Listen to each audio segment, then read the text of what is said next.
هيثم حسن ولا زيزو ولا مصطفى فتحي؟ هو احنا قبل ما نخش على هيثم ونتكلم عنه بشكل هو احنا مفصل. بنتكلم في بديل صلاح ولا ايه؟ اه، دي ايه المشكله؟ لا صلاح هو ده قدر الله صلاح مش فايق، مش ايوه. موجود، لا مش فايق عيان، لا هو مصاب. عيان ماشي، مصاب، طبعا مسافر، يعني عنده اي حاجه، بس هو يعني صلاح طول ما هو فت. طبعا طبعا، لا لا لا، ما فيش يعني في كلام، حاجات بس انا ما بكلمك في, عادي، ما في هو حاجات كده ثابته.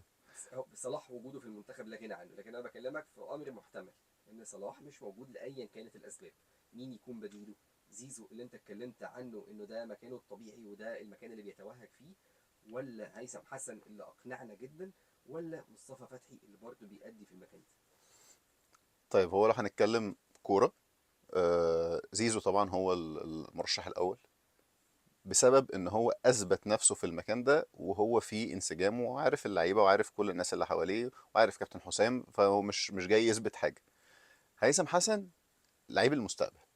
انا مش هينفع احكم على هيثم واندماجه مع اللعيبه، وحتى انا ما اعرفش هو بيتكلم معاهم بأنهي لغه، انا ما اظنش هو بيتكلم عربي.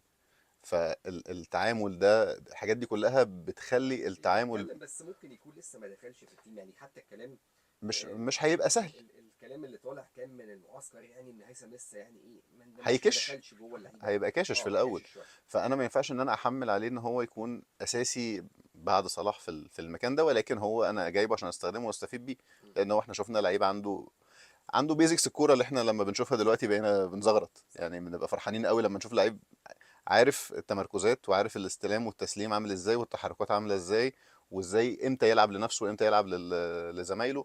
يعني دي حاجات المفروض ان هي بيزكس، بس احنا بقينا لما بنشوفها بننبهر. طب مصطفى فتحي انا شايف ان هو بعيد شويه. بعيد. طيب، هل الملعب يتحمل وجود صلاح مع هيثم حسن ولا لا؟ اه طبعا. ازاي؟ هو انا دلوقتي انا هبداها من عند صلاح.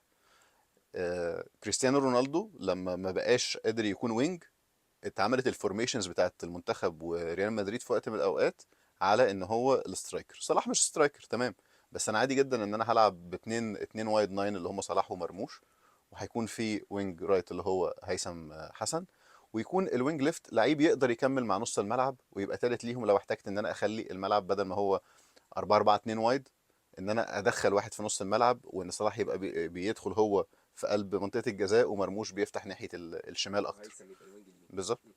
فهو هيكون عادي جدا ان الاثنين يكونوا موجودين في الملعب، وبالعكس انا شايف مش عادي، دي حاجه هتبقى مفيده جدا لينا. لان اظن ان اللي شفته من هيثم حسن هو لعيب بيرقص عشان يعمل حاجه، م. مش بيرقص عشان يرقص.